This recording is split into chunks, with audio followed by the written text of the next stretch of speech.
Bismillahirrahmanirrahim. Alhamdulillahi rabbil alamin. Allahumma salli ala Muhammad wa ala ali Muhammad. Alhamdulillah, atas izin Allah, channel ini akan membuat program khatam Al-Quran tiap bulan. Khatam dalam Al-Quran satu kali dalam sebulan. Pada channel ini yang pertama, kita akan bersama-sama untuk membaca satu juz dalam satu hari.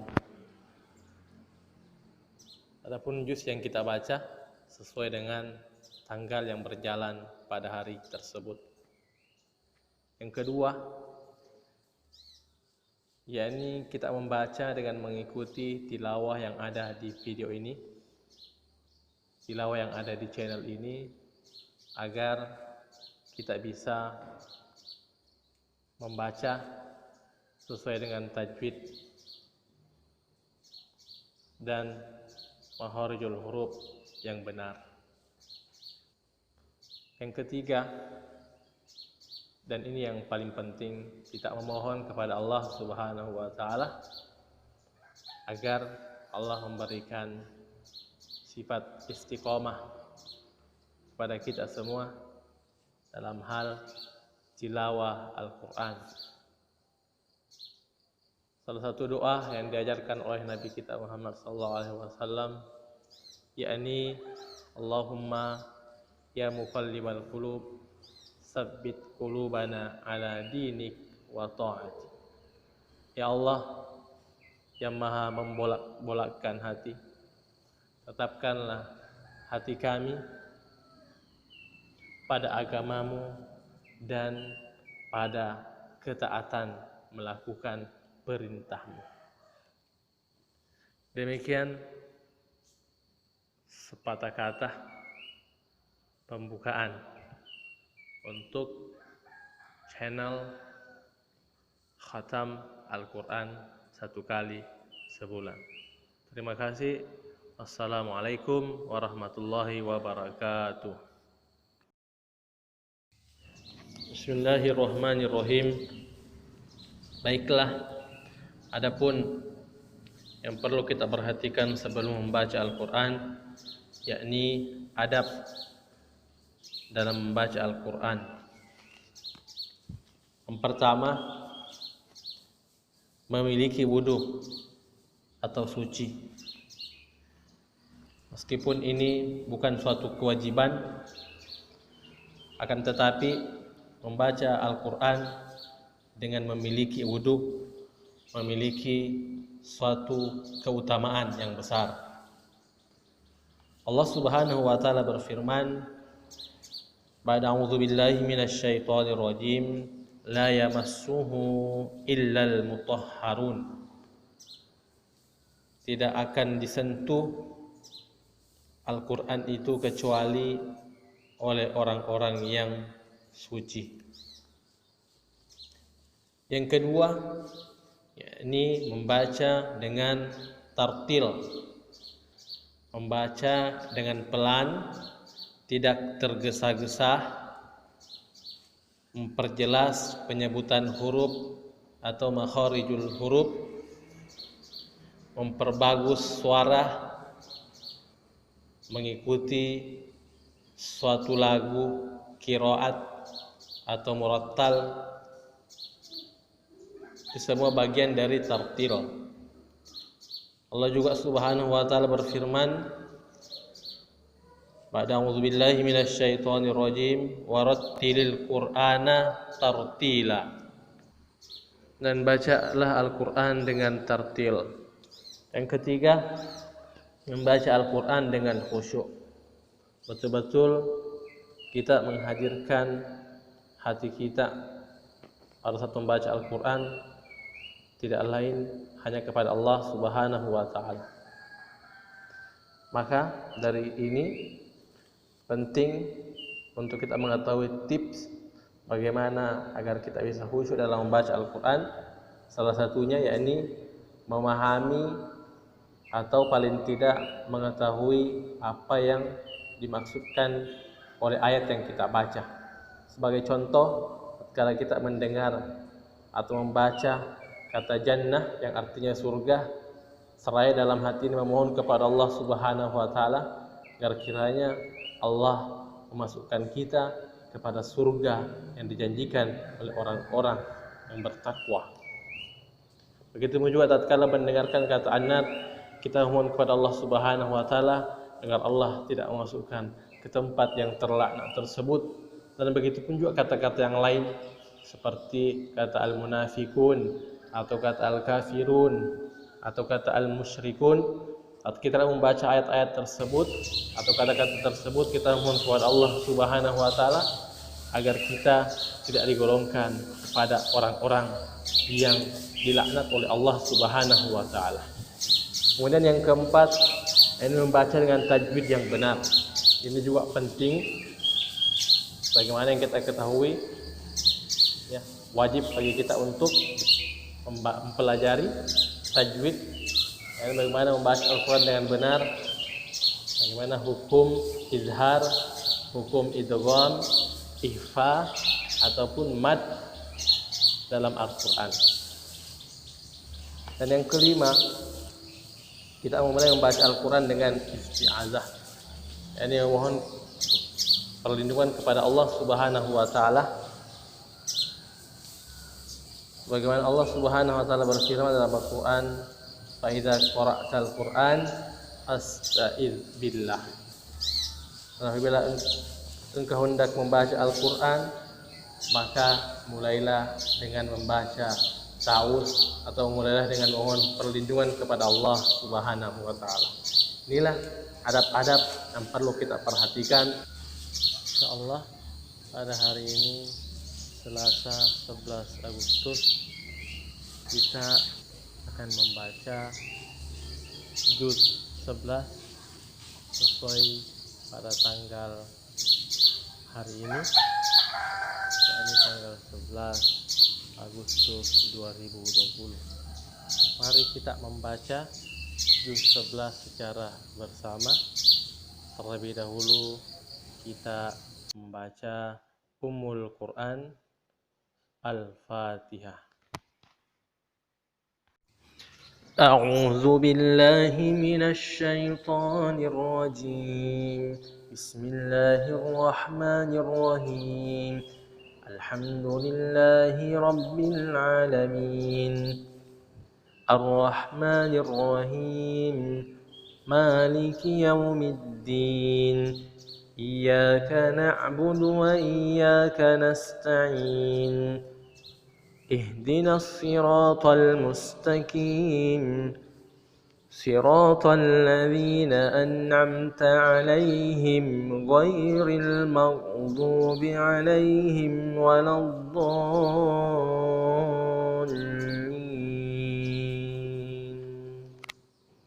Amin.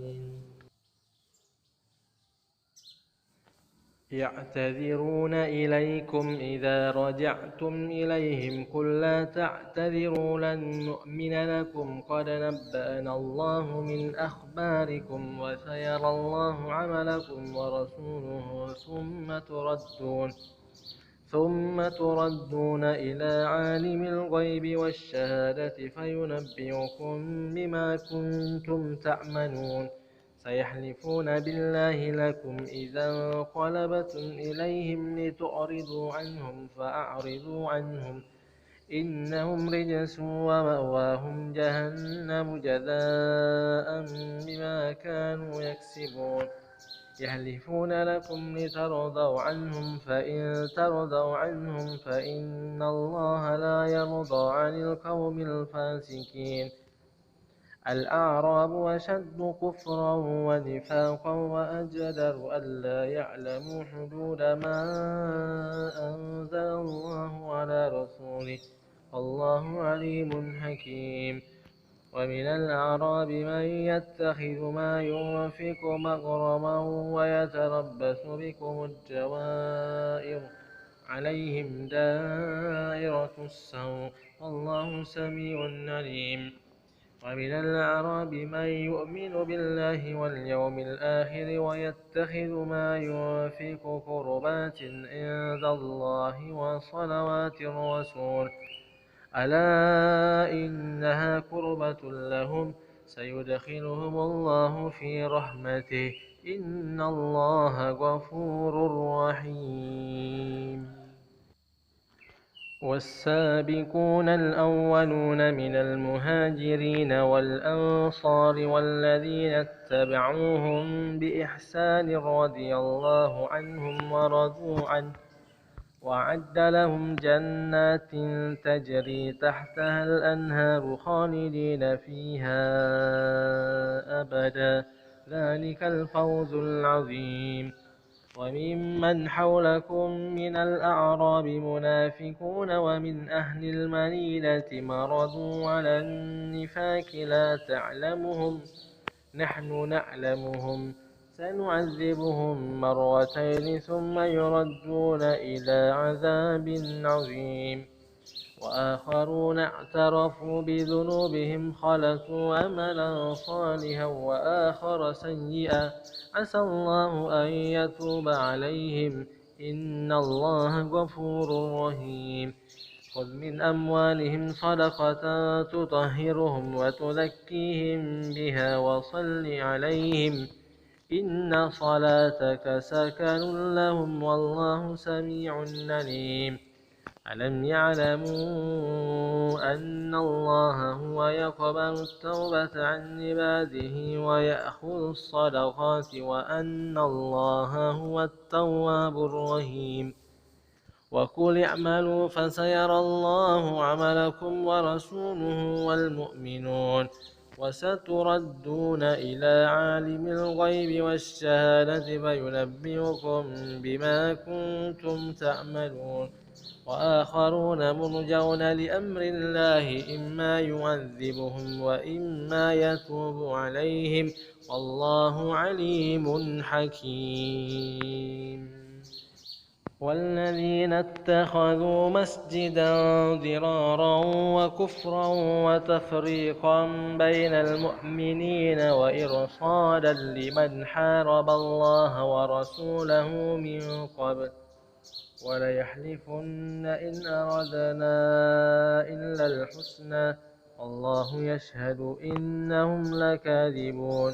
لا تقم فيه أبدا لمسجد أسس على التقوى من أول يوم أحق أن تقوم فيه رجال يحبون أن يتطهروا والله يحب المطهرين.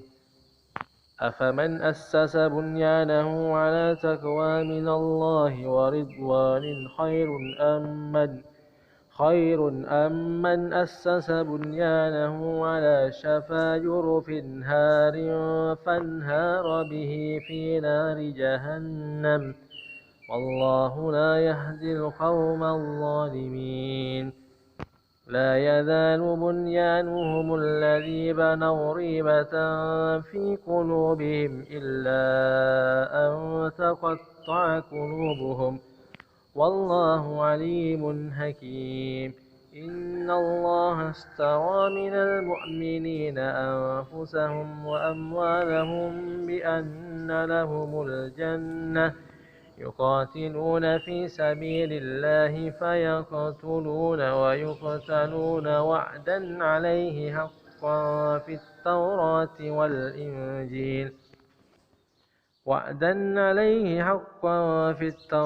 والإنجيل والقرآن ومن أوفى بعهده من الله فاستبشروا ببيعكم الذي بايعتم به وذلك هو الفوز العظيم. التائبون العابدون الحامدون السائحون الراكعون الساجدون الآمرون بالمعروف والناهون عن المنكر والناهون عن المنكر والحافظون لحدود الله وبشر المؤمنين. ما كان للنبي والذين آمنوا أن يستغفروا للمشركين ولو كانوا أولي قربى من بعد ما تبين لهم أنهم أصحاب الجحيم. وما كان استغفار إبراهيم لأبيه إلا عن موعدة وعدها إياه فلما تبين له أنه عدو لله تبرأ منه إن إبراهيم لأواه حليم. وما كان الله ليضل قوما بعد إذ هداهم حتى يبين لهم ما يتقون إن الله بكل شيء عليم. إن الله له ملك السماوات والأرض يحيي ويميت وما لكم من دون الله من ولي ولا نصير.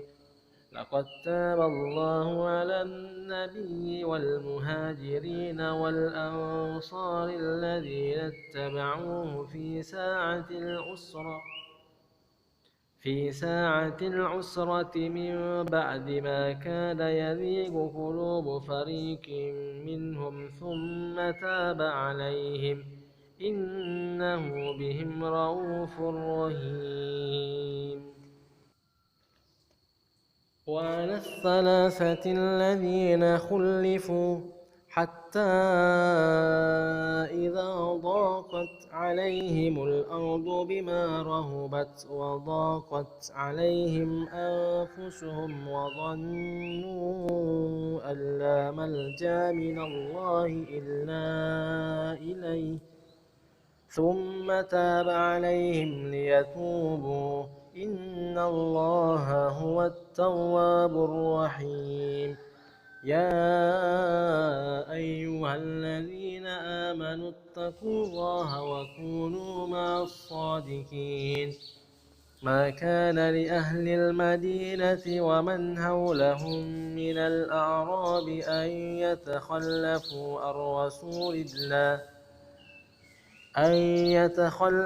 عن رسول الله ولا يرغبوا بأنفسهم عن نفسه ذلك بأنهم لا يصيبهم ظمأ ولا نصب ولا مخمصة في سبيل الله ولا يطعون موطئا يغيظ الكفار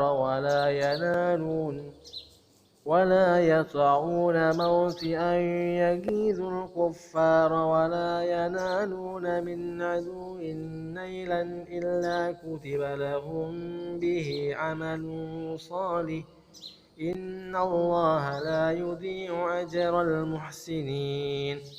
ولا ينفقون نفقة صغيرة ولا كبيرة ولا يقطعون واديا إلا كتب لهم ليجزيهم الله أحسن ما كانوا يعملون. وما كان المؤمنون لينفروا كافة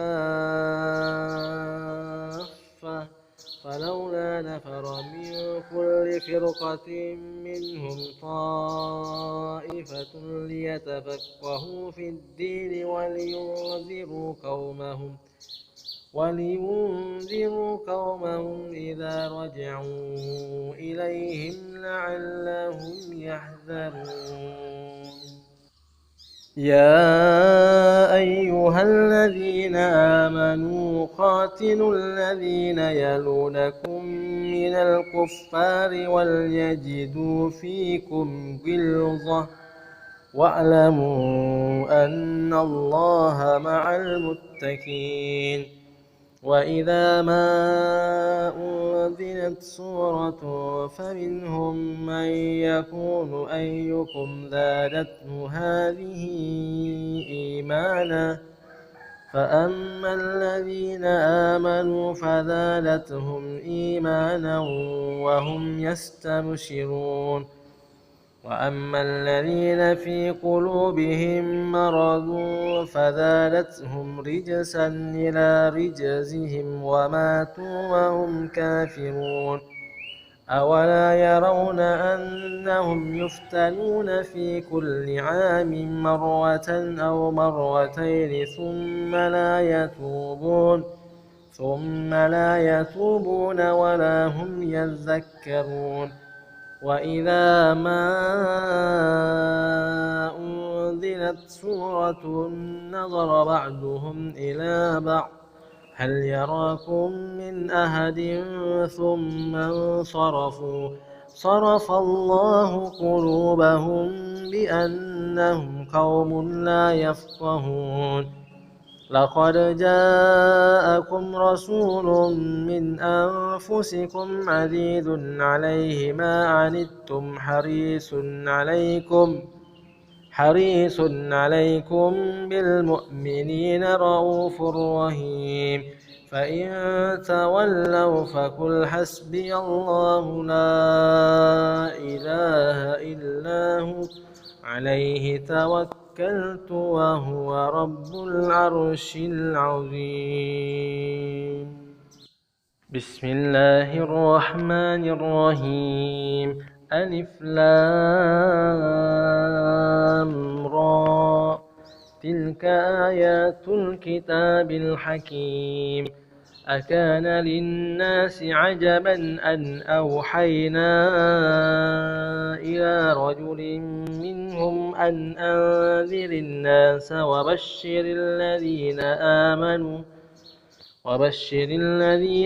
آمنوا أن لهم قدم صدق عند ربهم قال الكافرون إن هذا لساحر مبين إن ربكم الله الذي خلق السماوات والأرض في 6 أيام ثم استوى على العرش يدبر الأمر ما من شفيع إلا من بعد إذنه ذلكم الله ربكم فاعبدوه أفلا تذكرون إليه مرجعكم جميعا وعد الله حقا إنه يبدأ الخلق ثم يعيده ليجزي الذين آمنوا وعملوا الصالحات بالقسط والذين كفروا لهم شراب من حميم وعذاب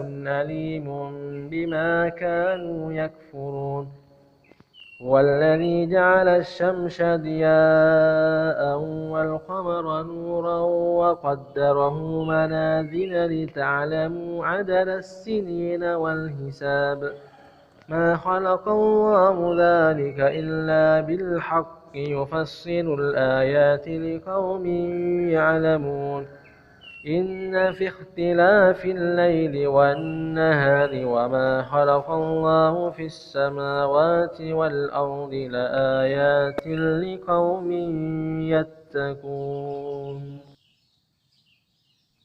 إن الذين لا يرجون لقاءنا ورضوا بالحياة الدنيا واطمأنوا بها والذين هم عن آياتنا غافلون أولئك مأواهم النار بما كانوا يكسبون إن الذين آمنوا وعملوا الصالحات يهديهم ربهم بإيمانهم تجري من تحتهم الأنهار في جنات النعيم دعواهم فيها سبحانك اللهم وتحيتهم فيها سلام وآخر دعواهم أن الحمد لله رب العالمين ولو يعجل الله للناس الشر استعجالهم بالخير لقضي إليهم أجلهم فنذر الذين لا يرجون لقاءنا في طغيانهم يعمهون وإذا مس الإنسان الضر دعانا لجنبه أو قاعدا أو قائما فلما كشفنا عنه ضره مر كأن لم يدعنا إلى ضر مسه كذلك زين للمسرفين ما كانوا يأمنون ولقد أهلكنا القرون من قبلكم لما ظلموا وجاءتهم رسلهم بالبينات وما كانوا ليؤمنوا كذلك نجزي القوم المجرمين ثم جعلناكم خلائف في الأرض من بعدهم لننظر كيف تأمنون وإذا تتلى عليهم آياتنا بينات قال الذين لا يرجون لقاءنا ائت بقرآن غير هذا أو بدله قل ما يكون لي أن أبدله من تلقاء نفسي إن أتبع إلا ما يوحى إلي إني أخاف إن عصيت ربي عذاب يوم عظيم قل لو شاء الله ما تلوته عليكم ولا أدراكم به فقد لبثت فيكم عمرا من قبله أفلا تأكلون فمن أظلم ممن افترى على الله كذبا أو كذب بآياته إنه لا يفلح المجرمون ويعبدون من دون الله ما لا يضرهم ولا ينفعهم ويقولون هؤلاء شفعاؤنا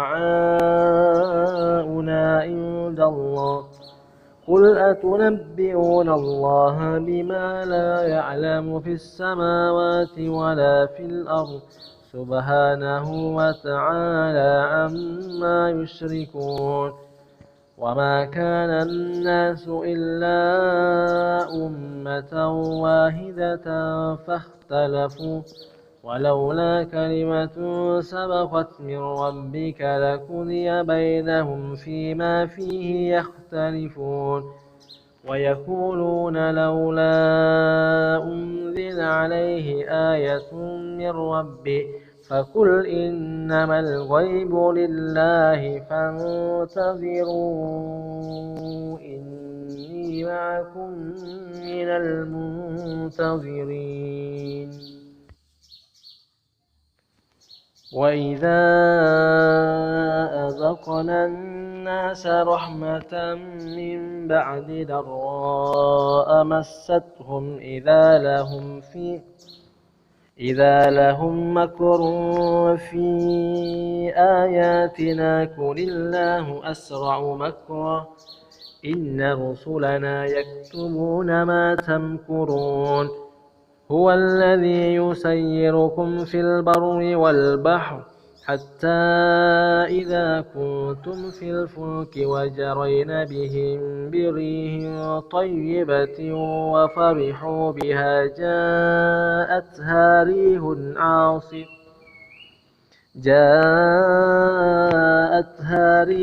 عاصف وجاءهم الموج من كل مكان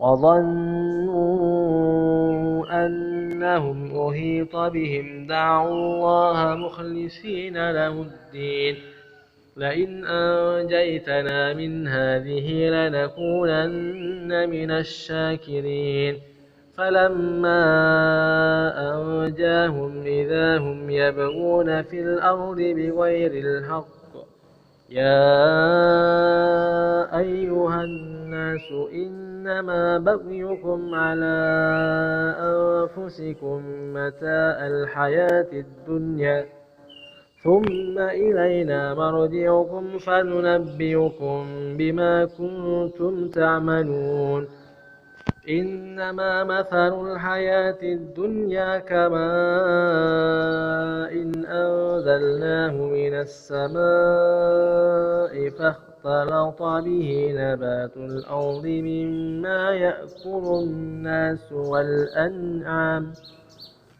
حتى إذا أخذت الأرض زخرفها وزينت وظن أهلها أنهم قادرون عليها أتاها أمرنا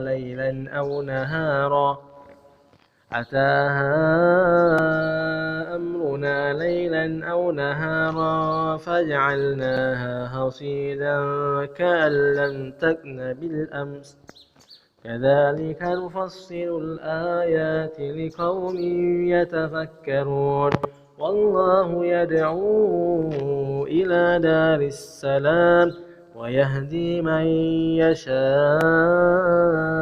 إلى صراط مستقيم للذين أحسنوا الحسنى وزيادة ولا يرهق وجوههم قتر ولا ذلة أولئك أصحاب الجنة هم فيها خالدون والذين كسبوا السيئات جزاء سيئة بمثلها وترهقهم ذلة ما لهم من الله من عاصم كأنما أغشيت وجوههم قطعا من الليل مظلما أولئك أصحاب النار هم فيها خالدون ويوم نحشرهم جميعا ثم نقول للذين أشركوا مكانكم أنتم وشركاؤكم فزيلنا بينهم وقال شركاؤهم ما كنتم إيانا تعبدون فكفى بالله شهيدا بيننا وبينكم إن كنا عن عبادتكم لغافلين هنالك تبلو كل نفس ما أسلفت وردوا إلى الله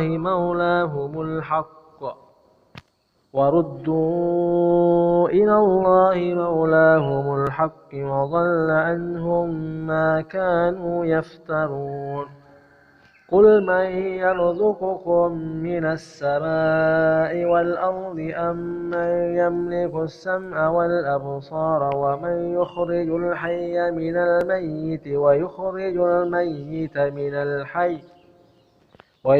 الميت من الحي ومن يدبر الأمر فسيقولون الله فقل فلا تتقون فذلكم الله ربكم الحق فماذا بعد الحق إلا الضلال فأنى تصرفون كذلك حقت كلمة ربك على الذين فسقوا أنهم لا يؤمنون قل هل من شركائكم من يبدأ الخلق ثم يعيده قل الله يبدأ الخلق ثم يعيده فأنى تؤفكون قل هل من شركائكم من يهدي إلى الحق قل الله يهدي للحق أفمن يهدي إلى الحق يحق أن يتبع أمن لا يهدي إلا أن يهدى فما لكم كيف تحكمون وما يتبع أكثرهم إلا ظنا إن الظن لا يغني من الحق شيئا إن الله عليم بما يفعلون وما كان هذا القرآن أن يفترى من دون الله ولكن تصديق الذي بين يديه وتفصيل الكتاب لا ريب فيه من رب العالمين.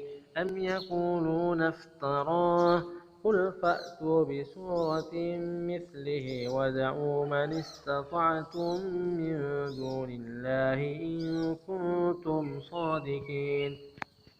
بل كذبوا بما لم يحيطوا بعلمه ولما يأتهم تأويله كذلك كذب الذين من قبلهم فانظر كيف كان عاقبة الظالمين.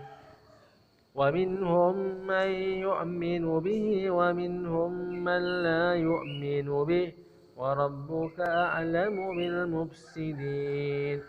وإن كذبوك فقل لي عملي ولكم عملكم أنتم بريئون مما أعمل وأنا بريء مما تعملون. ومنهم من يستمعون إليك أفأنت تسمع الصم ولو كانوا لا يعقلون. ومنهم من ينظر إليك أفأنت تهدي العمي ولو كانوا لا يبصرون. إن الله لا يظلم الناس شيئا ولكن الناس أنفسهم يظلمون. ويوم يحشرهم كأن لم يلبثوا إلا ساعة من النهار يتعارفون بينهم قد خسر الذين كذبوا بلقاء الله وما كانوا مهتدين.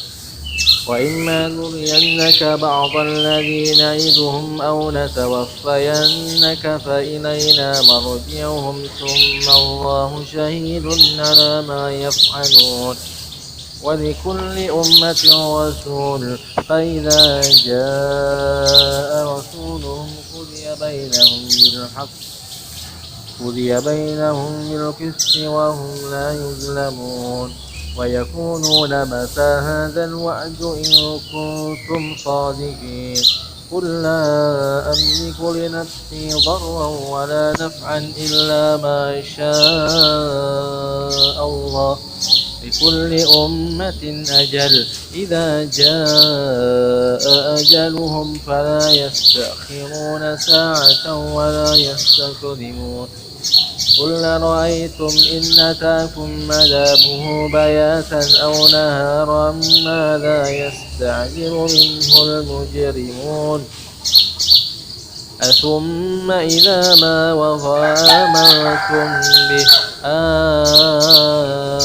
الآن وقد كنتم به تستعجلون.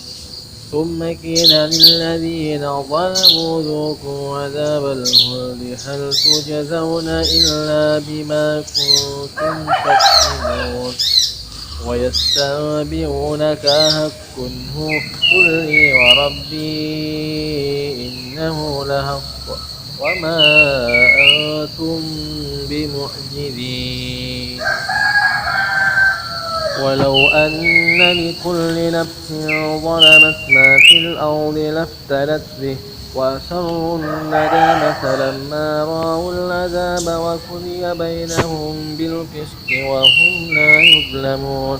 ألا إن لله ما في السماوات والأرض ألا إن وعد الله حق ولكن أكثرهم لا يعلمون. هو يحيي ويميت وإليه ترجعون. يا أيها الناس قد جاءتكم موعظة من ربكم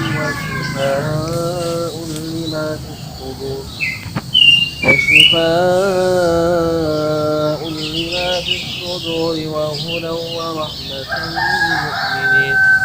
قل بفضل الله وبرحمته فبذلك فليفرحوا هو خير مما يجمعون.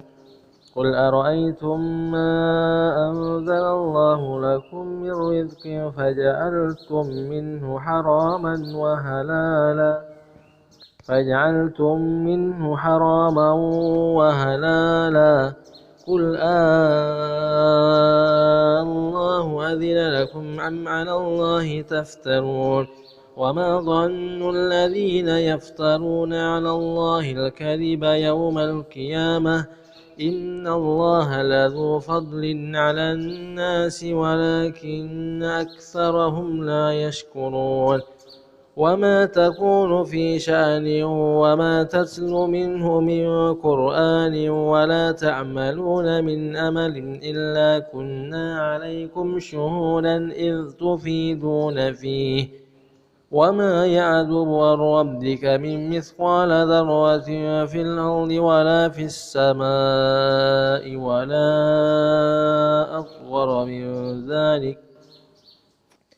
ولا أصغر من ذلك ولا أكبر إلا في كتاب مبين ألا إن أولياء الله لا خوف عليهم ولا هم يحزنون الذين آمنوا وكانوا يتقون لهم البشرى في الحياة الدنيا وفي الآخرة لا تبديل لكلمات الله ذلك هو الفوز العظيم ولا يحزنك قولهم إن العزة لله جميعا هو السميع العليم ألا إن لله ما في السماوات وما في الأرض وما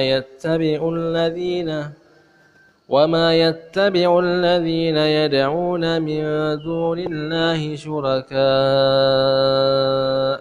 إن يتبعون إلا الظن وإن هم إلا يخرصون هو الذي جعل لكم الليل لتسكنوا فيه والنهار مبصرا إن في ذلك لآيات لقوم يسمعون قالوا اتخذ الله ولدا سبحانه هو الغني له ما في السماوات وما في الأرض إن عندكم من سلطان بهذا أتقولون على الله ما لا تعلمون قل إن الذين يفترون على الله الكذب لا يفلحون متاع في الدنيا ثم إلينا مرجعهم ثم نذيقهم العذاب الشديد بما كانوا يكفرون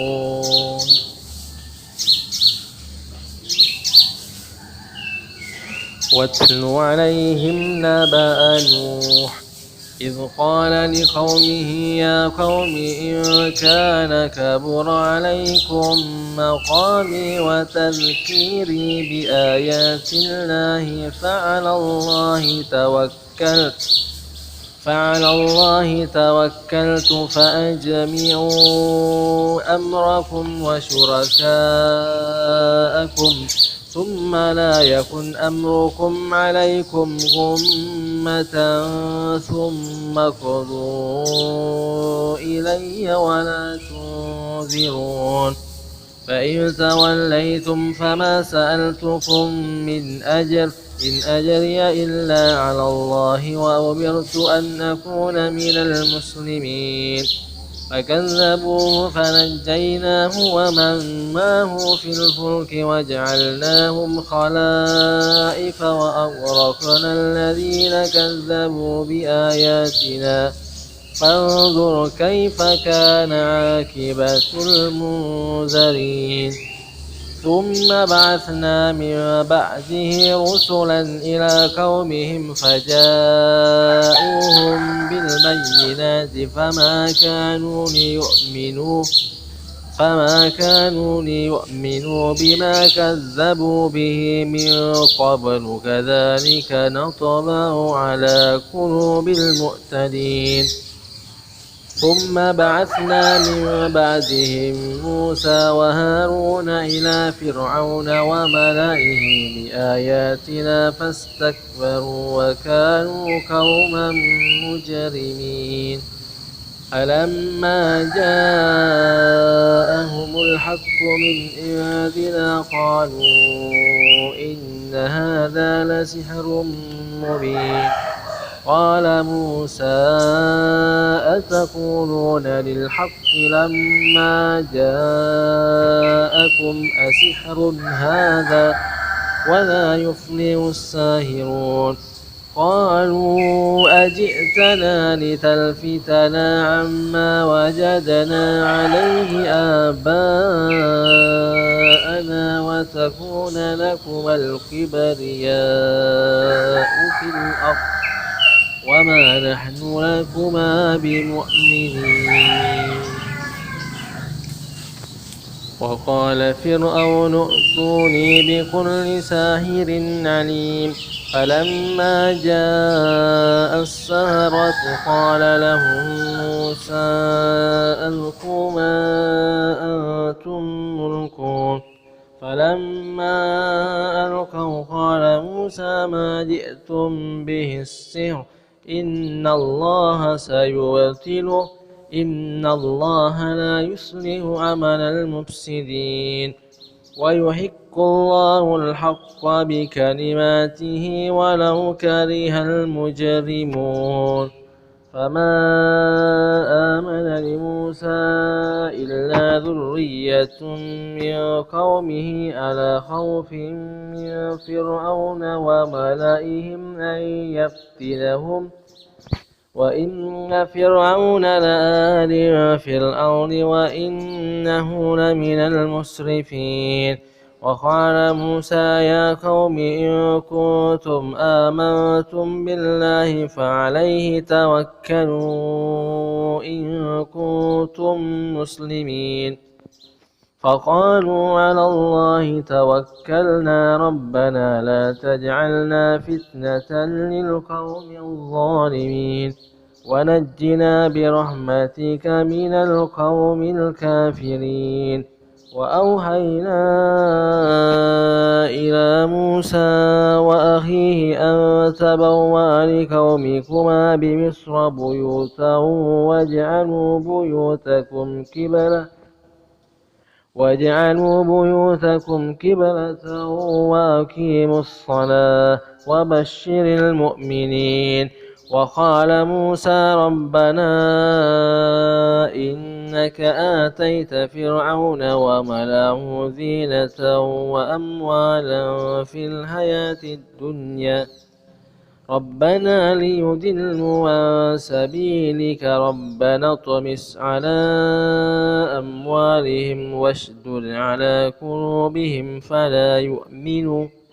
فلا يؤمنوا حتى يروا العذاب الأليم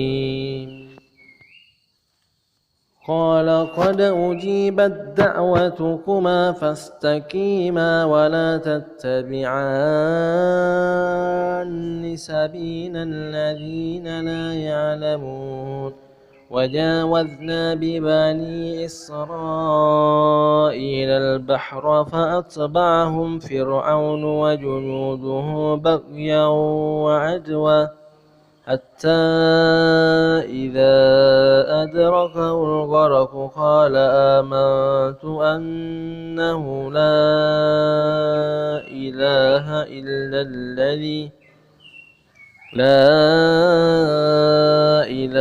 إلا الذي آمنت به بنو إسرائيل وأنا من المسلمين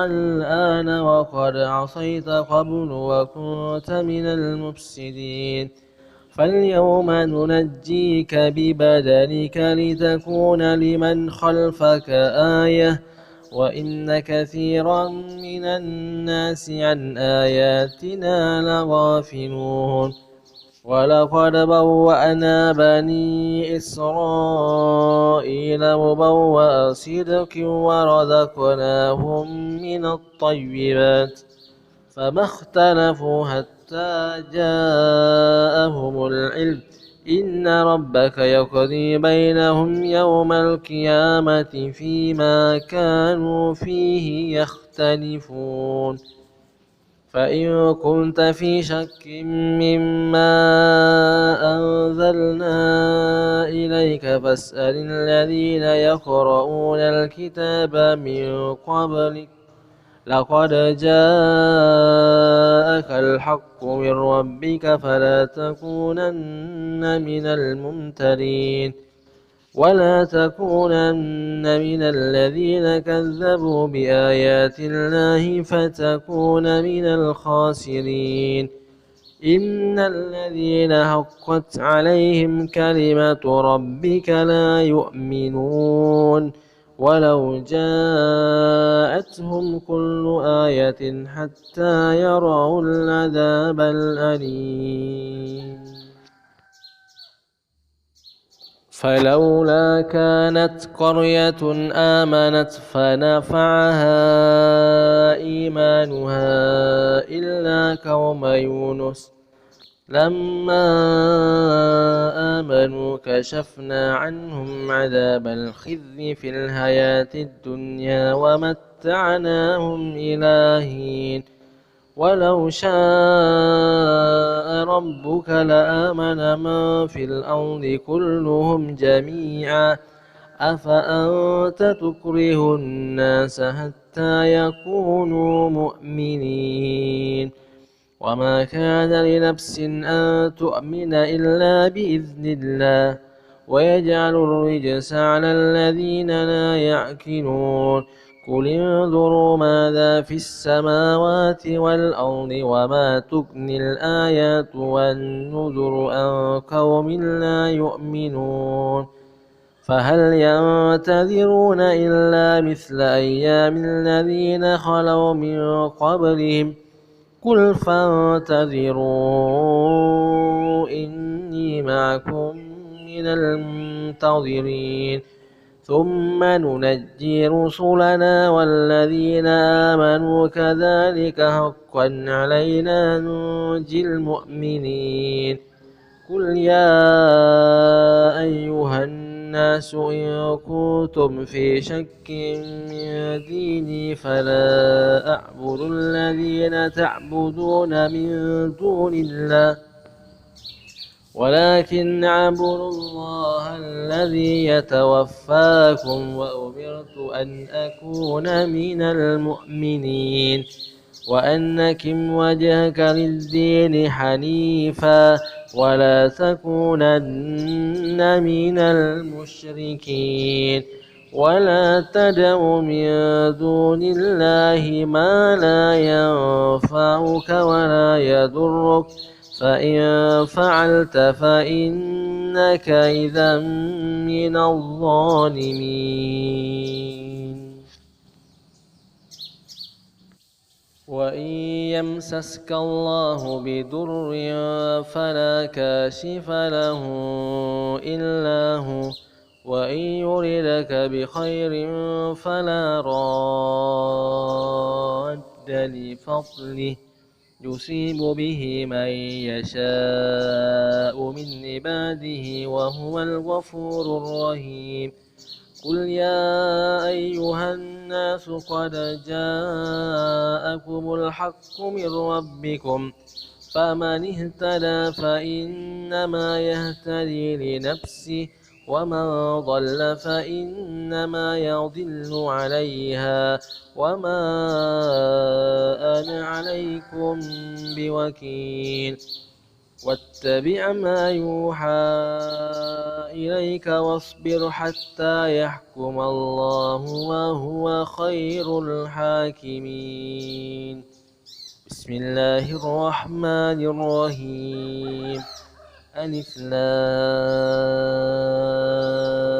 را كتاب أحكمت آياته ثم فصلت من لدن حكيم خبير ألا تعبدوا إلا الله إنني لكم منه نذير وبشير وأن استغفروا ربكم ثم توبوا إليه يمتعكم متاعا حسنا إلى أجل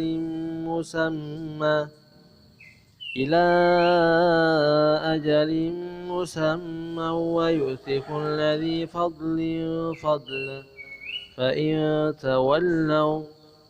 وإن تولوا فإني أخاف عليكم عذاب يوم كبير إلى الله مرجعكم وهو على كل شيء قدير ألا إنهم يثنون صدورهم ليستخفوا منه ألا حين يستغشون ثيابهم يعلم ما يسرون وما يعلنون إنه عليم بذات الصدور صدق الله العظيم.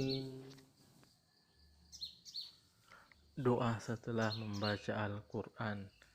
Allahumma arhamna bil Qur'an waj'alhu lana imaman wa nuran wa hudan wa rahmah. Allahumma dhakkirna minhu ma nasina wa 'allimna minhu ma jahilna warzuqna tilawatahu ana al-laili wa atrafan nahar waj'alhu lana hujjatan ya rabbal alamin.